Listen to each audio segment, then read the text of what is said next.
Hi everyone, welcome to the second part of this planner page picture. We're going to start doing the wood on the trunk to start with the light umber. I'm going to start colouring away and chatter. I'm going to try and put a fairly even layer across our trunk to start with. It's not always that easy, but I'm just going to try my best. As I said yesterday, I was going to go away and test to see how the colours on all the Arrtx colours work with white. The mulberry goes pink when you put white pen on it, as does the violet and the ultramarine and the dark purple.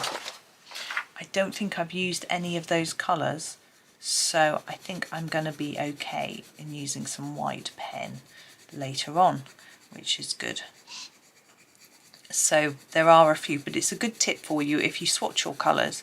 Just put a dot of white pen, whatever white pen you use, if you use white pen, on there, and you can just find out if it changes colour, because it's really useful to know, because you don't want something white and then you put a dot and it goes pink. It's just not quite what you were looking for.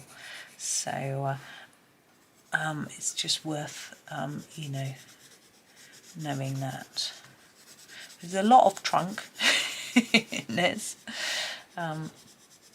Maybe I should have done this layer before putting the recording, but anyway, I'm sure it's hopefully it's not too dull.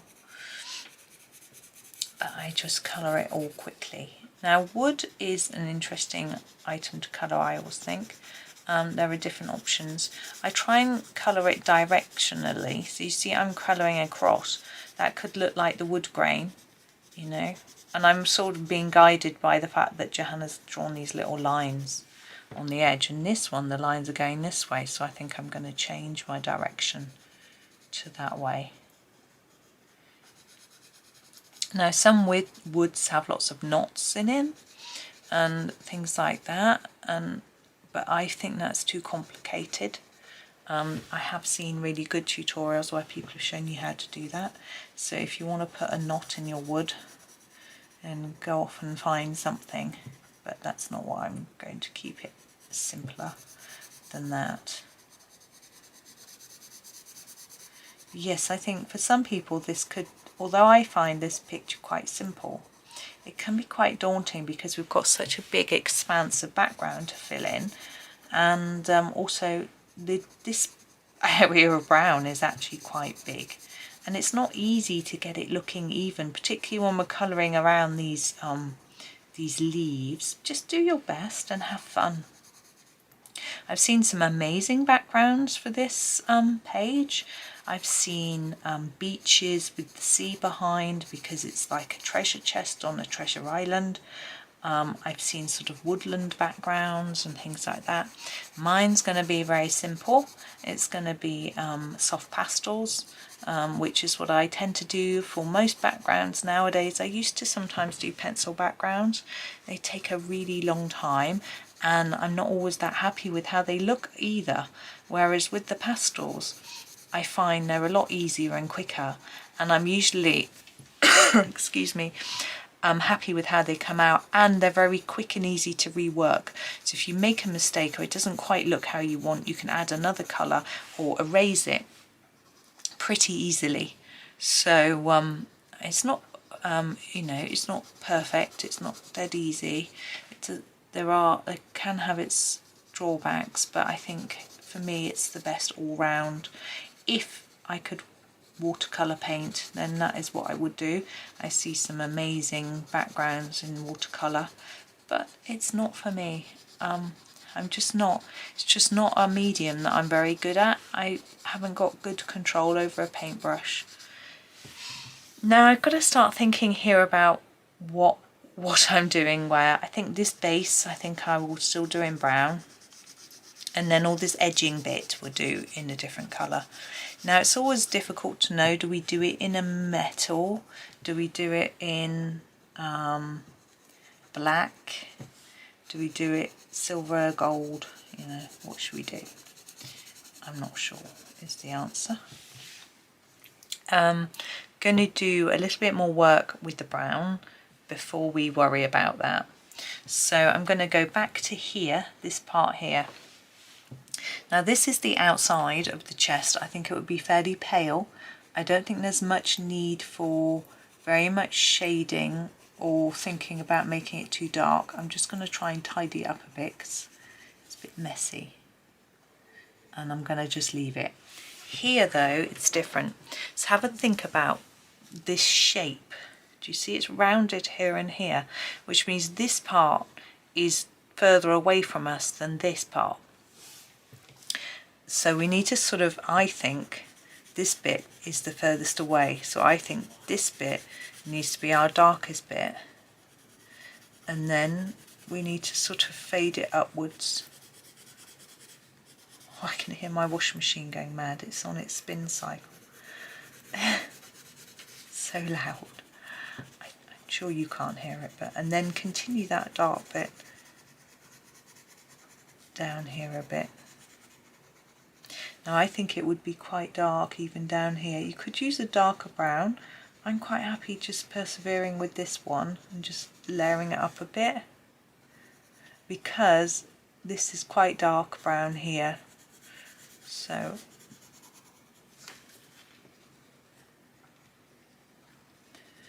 I'm just hoping that we can make that look. I find the way this is drawn here, it's quite hard to make that bit look curved. This bit is easier on this side. Now what I'm going to do here, I'm basically tidying it up a bit, and I want it to be darker at the bottom than the top. Like that. I'm thinking maybe this edge is supposed to be dark because Johanna's drawn some little lines, but I'm just going to tidy it up, basically leave that quite light like that, and I hope that's okay. That's the best I can do really. Now in here I'm going to make that bit black. I'm going to do that now actually. Where's my black? There it is. So I'm going to grab the black just quickly. A black bit just in there, in between them. That's it, just that tiny bit. And back to my light umber. Now I'm trying to think which side of my chest do I want to be the lightest. I think this side. I'm going to make this darker, so I'm going to put another layer on this side.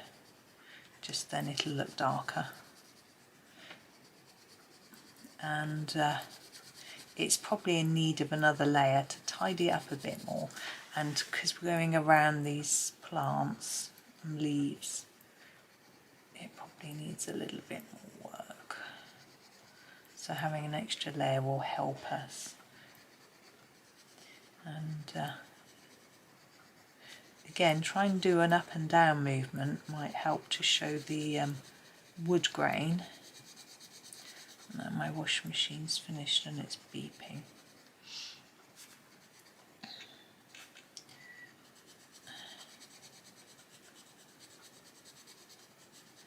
I need to go in a minute and just sort it out and come back. It needs to go back onto a spin cycle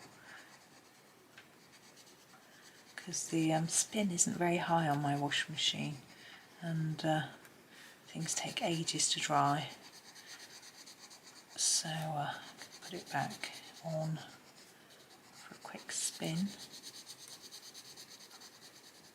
But I just want to finish this bit first.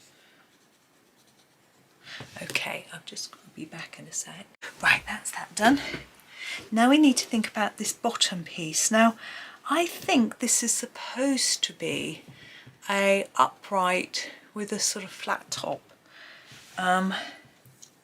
So this is sort of sticking out, but the angle isn't quite right, if that's the case. But this angle is. I think I'll darken this bottom bit. I do think, although I love this page, that the perspective is a little off. that this doesn't quite seem parallel with that somehow. There's something not quite right about it, which sort of bugs me when I look at it. But anyway, it's very pretty. Now we have this side. I'm going to make this a little bit darker again than that one, but I don't want it massively dark. Just a little bit. And I'm just going to tidy this up, I think, rather than worry about, I don't want to make it much darker, but I'm just going to tidy up my colouring a bit while I decide what to do with the rest. When my niece coloured this in, she drew a key by the side, which made a lot of sense. Okay. Now I'm thinking that I'd like these edges to be in black. I think partly because it's a little bit easier than doing them in metal, but I just think it'll work somehow. I think it looks better.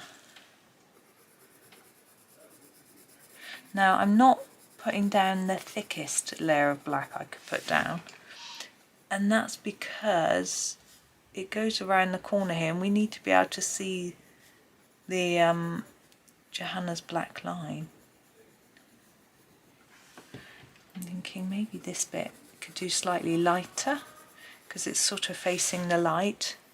You know, we're assuming the light's coming from the sky.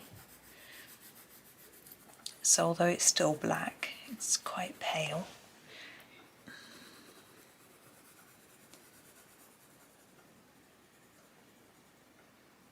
And in there, a little bit here, that bit I'm going to do a bit darker, even though it's facing upwards, just so we can see a difference.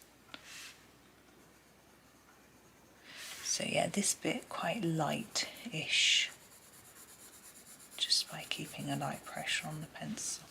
I'm tempted to do a few bits of gold or silver pencil on here rather than actually making gold and silver. It's a bit of a cheat, but we've got them, so we could use them. So this is going to be a bit darker in the same way I did for this. Yeah, if you prefer, you could do this in silver. I'm a bit worried about using my silver pencil in case it starts to break again. I think it's just broken right through. Now I have heard things like putting pencils on a radiator on a sunny windowsill helps the wax to melt back together again. I have put some on a radiator before. I'm not convinced it made a great deal of difference. But I have also heard things about putting them in microwaves. I would never recommend doing that because they've got metallic writing on them. And also some of them, like the silver, it's metallic coloured. I don't know if there's actual metal in it, but I just wouldn't do it. Too risky. I could put it in the oven, but again, it might just burn. It might ruin your oven. It might ruin your pencil. I just think, no. Maybe I'm not daring enough, but no. I'm not going to do it. Right, now I'm going to stop and think about colours. I'm going to make these silver or gold. Make these gold. Here we've got, I think I'll do the edge of this in black. I'll do the centre in the gold. Yeah, I'm going to do gold, not silver. I'm not convinced that gold is the best colour, but I think that because my silver is in such a delicate state, I use the gold. Thinking black dots. Maybe black around the edge.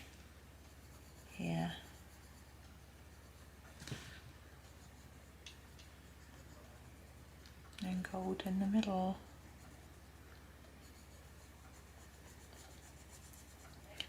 I can hear my boys chattering. I'm wondering if they're actually getting on with some work or not.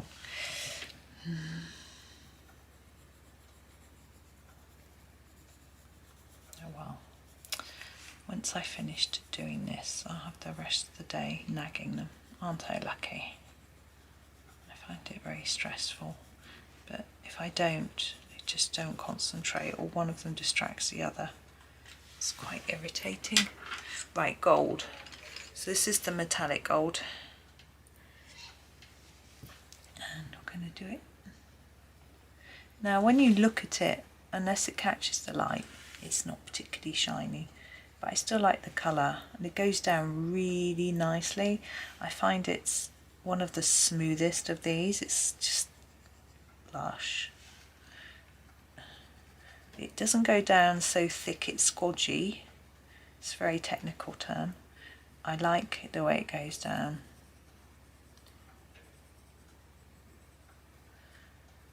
And it is quite a nice tone of colour even when it's not catching the light, which is an advantage, I think, because with metallic pencils they don't shine unless you actually tip them to the light.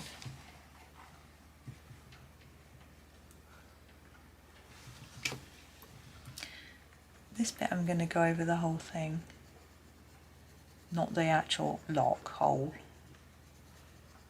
I want that to be black.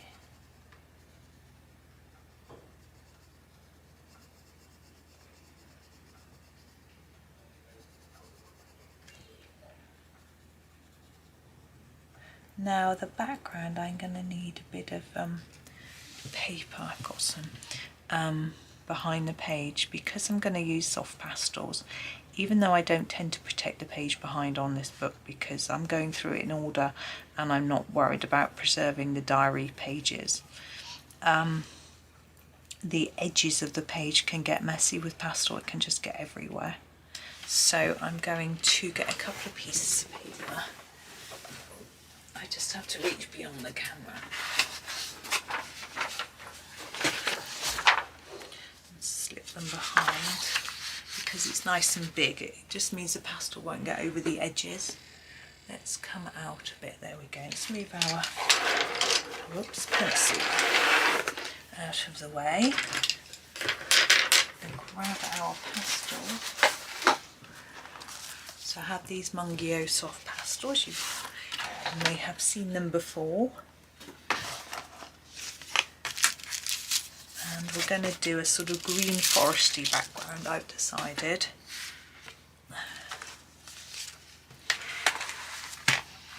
Let's put them side by side. Just going to get a sponge out. I've got disposable sponges again today. My washable ones are clean and dry now, but I left them outside the room. So I'm going to get on. I'm going to use, I like these sorts of olivey greens. So I'm going to start with this one here. I need to hold the page in the middle and just apply pastel around the edge. It's important to hold your page. I've just noticed I've missed some gold out. Whoop.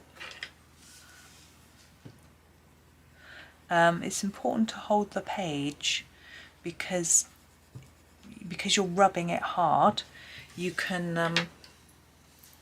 tear it or just crease it.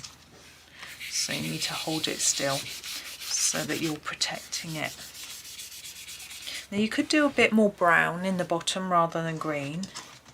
So I think that might be what I'll do actually.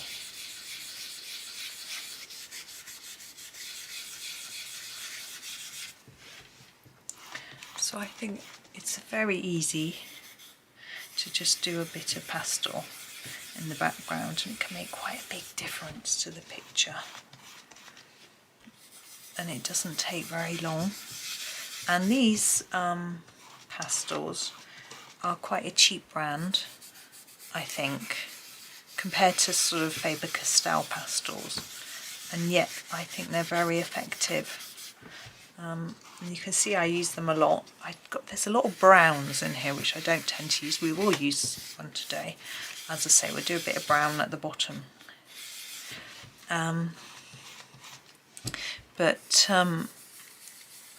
There's a fairly good selection. There's a lacking in purple, I think, but a nice lot of green, really.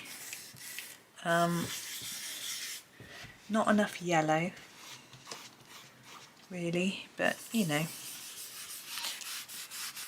it depends on what you like to use, really, whether you'd be happy with the range. Taking the green down a bit down here, but I think I'm going to switch to a brownish colour. I don't want to go too dark, so I'm going to use some of these slightly, this one, let's have a look, yeah, nice warmish brown then.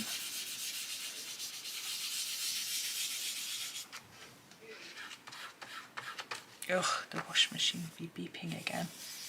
Just going to wait now. I'm going to get this done.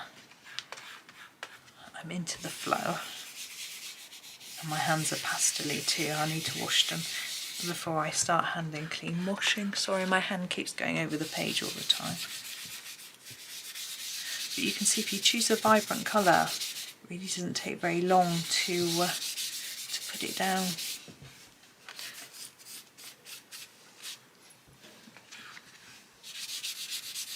Whoops, see what happens when you don't hold the page. There we go.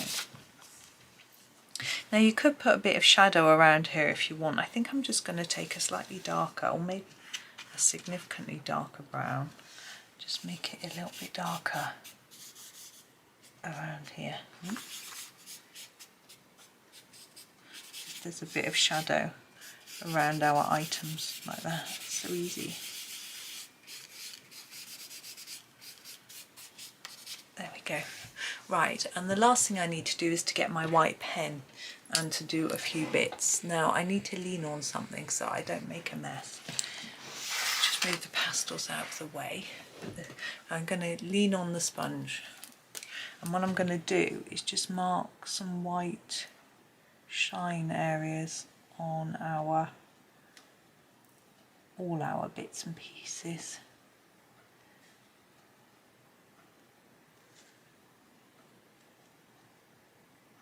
I'm having such fun with this page. I hope you are too. Thinking we might put it on these. I'm being a bit random with where I'm putting the shine line, to be honest. I'm trying to sort of put it on the top. Yeah. Sometimes the nib gets a bit dirty.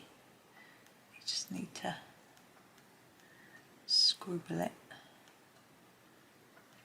Sometimes it gets clogged as well. It happens with all the whites I've ever tried, it's not just Posca. Yeah, and we'll go over here first, I think. Do there. Oh. Hold that page down very gently.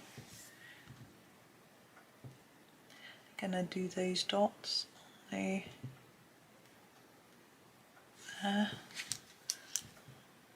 Put a bit of white on here, over the lines. Whoops. Make it look a bit more shiny, and then these here.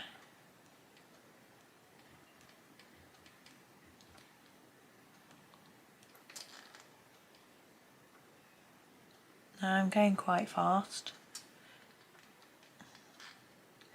Takes a bit of confidence to go fast,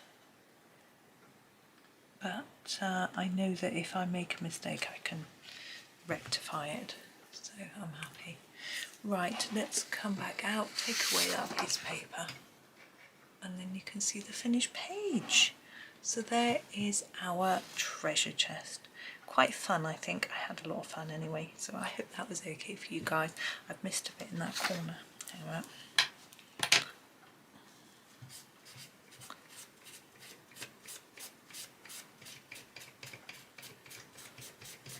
better. Maybe I'm being too fussy, I don't know, but there is that. So thank you for watching. I hope you have a wonderful day and happy colouring.